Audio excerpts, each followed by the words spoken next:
যদি আমি সেই টাকাগুলো গ্রহণ করতাম, আমি যদি সেই টাকাগুলো গ্রহণ করতাম, আমি সেই টাকা গ্রহণ করলে আজ আল্লাহ নির্বাচিত করেছে, সেই টাকা যদি আমার পকেটে ঢুকতো, তাহলে সেই টাকা গ্রহণ করার পরে ইনসাফের রাজনীতি আমার পক্ষে সম্ভব ছিল না।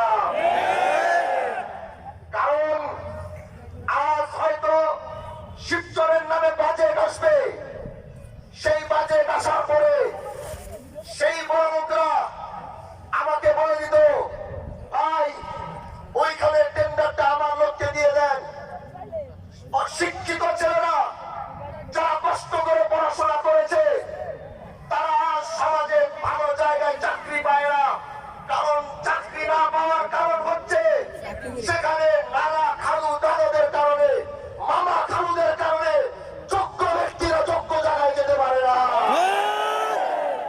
আজ যদি আমি সেই টাকাগুলো গ্রহণ করতাম, তাহলে তারা আমার কাছে 20-25 জন, 30 জন, 40 জন পাঠিয়ে বলতো, ভাই এরা আমার লোক, এদেরকে চাকরি দিয়ে দেন। তার মানে আমার পক্ষে ইনসাফ প্রতিষ্ঠিত করা সম্ভব ছিল না। কিন্তু আমি হামজালা বাহাদুরপুরের ময়দান থেকে বলতে পারবো, আমি কারো থেকে একটা টাকা গ্রহণ করি নাই।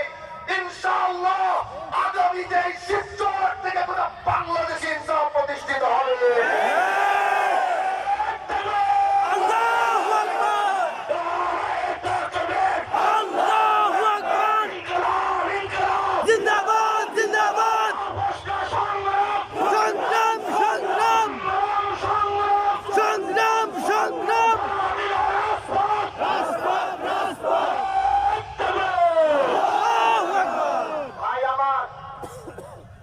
আমি একটি কথা বলেছিলাম, হামজালা যদি কোনদিন এদেশের ক্ষমতায় যদি হামজালাকে এদেশের মানুষ আনে, আমি